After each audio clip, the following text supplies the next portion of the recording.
আসসালামু আলাইকুম। সবাইকে আমন্ত্রণ জাকের বাড়ি ছাত্র ফ্রন্টের উদ্যোগে আয়োজিত আজকের এই সাংবাদিক সম্মেলনে। আজকের সাংবাদিক সম্মেলনের বিষয়বস্তু হচ্ছে রাষ্ট্র সংস্কার, রাজনীতির গুণগত পরিবর্তন ও বেকারত্ব সমস্যা দূরীকরণের রূপরেখা শীর্ষক সাংবাদিক সম্মেলন।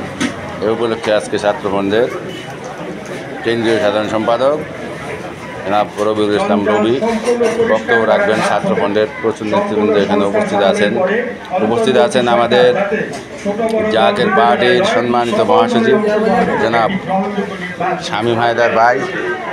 প্রচুর লোকজন, আসলে কনফারেন্স রুমে এত লোক জায়গা হয় না, বাহিরে প্রচুর লোক, হাজার হাজার ছাত্র ভাইয়েরা অপেক্ষা করতেছে। সবাই আসলে এই হল রুমে ঢোকা সম্ভব না, তো কনফারেন্সের সেই দৃশ্য আপনারা দেখতে পাচ্ছেন, প্রচুর জনসমাগম।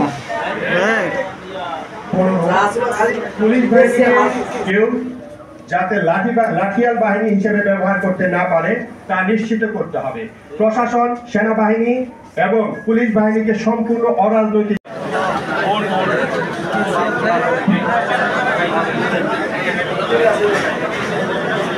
আজকে জাকের বাড়ি ছাত্রফ্রন্ট কর্তৃক আয়োজিত এই সাংবাদিক সম্মেলনে 16 দফা প্রস্তাবনা দেওয়া হবে।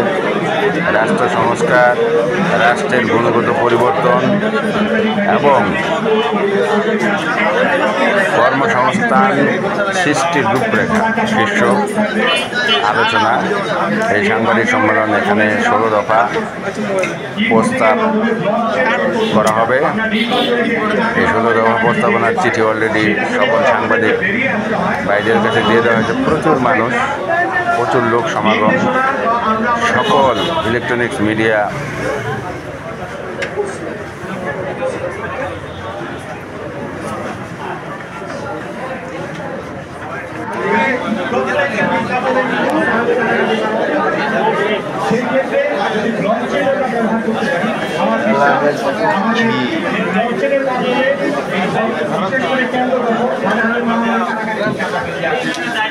সকলকে অসংখ্য ধন্যবাদ।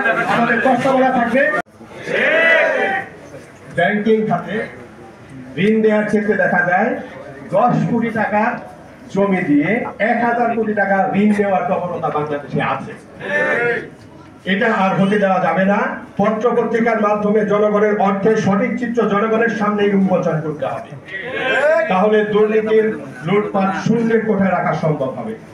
রাষ্ট্রের টাকা লুটপাট করবে আর তাকে রাষ্ট্রদ্রোহী ঘোষণা করা যাবে না, এটা হবে না।